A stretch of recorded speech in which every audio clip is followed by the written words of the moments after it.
Welcome back to Jersey Matters. Did you know you can go 3 weeks without food, but only 3 days without water? But in a natural disaster, the water we count on can be rendered undrinkable. In 1984, a Princeton, New Jersey man decided to do something about that. He invented a machine that still, to this day, provides fresh water around the world. Sherry Carabin went to check out the machine. Sherry. Thank you, Larry. It's been more than 30 years since the CEO of World Water and Solar Technologies first traveled to Sudan on an engineering mission to bring clean water to the capital city. The trip jump-started an idea for what would become an international business that supplies systems which use the sun's energy to pump and purify drinking water. There's more energy in 1 hour of sun than there is required by the entire globe for a whole year. And it's that energy that Quentin T. Kelly and his team of engineers now rely on to solve the world's water problems, whether they're caused by underdevelopment or natural disasters like Hurricane Maria, which ravaged Puerto Rico, leaving the island in ruins and its people without power or clean drinking water. When you lose your power, very quickly your water operation becomes contaminated. But as World Water and Solar Technologies Director of Operations and Logistics explains, the company's Mobile Max Pure doesn't rely on the electric grid to purify and remove contamination from drinking water. So the sun powers a motor which can move water, and from there you push that through a filtration system of sediment filters, carbon filters. In the case of Puerto Rico, there were reverse osmosis filtration systems. Reverse osmosis is the method where you can remove salt from water and other contaminants.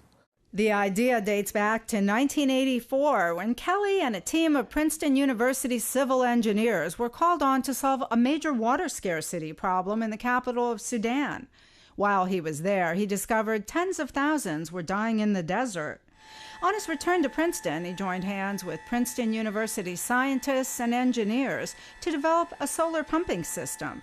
By the time Hurricane Katrina hit in 2005, Kelly says they'd developed a prototype of the system he'd envisioned.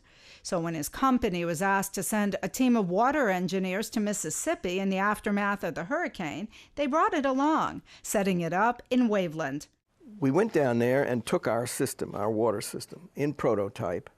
And before long, it was the only source of clean water for that entire area of southern Waveland on down, almost to the Gulf of Mexico. Today, the units come in different sizes and possess various capabilities. The large one, if it's a reverse osmosis system, it can purify 3,000 gallons of water a day.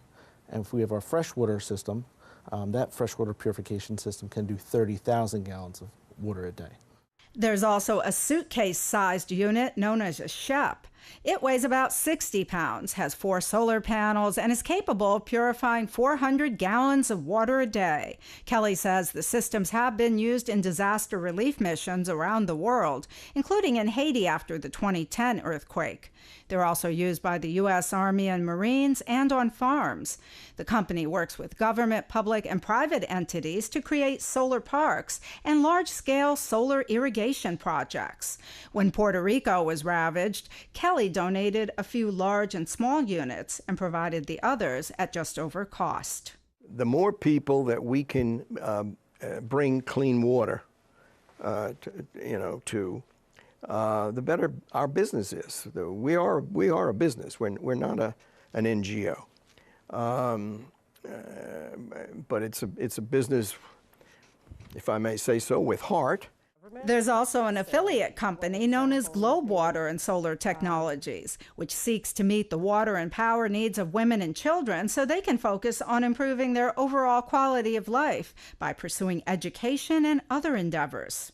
We all know women and children are still walking for many miles to retrieve water that's not even necessarily clean. How do we get our equipment to these people, to these women who could perhaps start their own program in their own community? As for the efforts in Puerto Rico, Espanki expects the systems will be in use for many months to come. After that, officials are likely to store them away for a future crisis. In Princeton, this is Sherry Carabin reporting for Jersey Matters. All right, thank you, Sherry. Let's change the topic now from water to wine. Kimberly Kravitz tells us why Jersey wine is underrated. That's when Jersey Matters continues.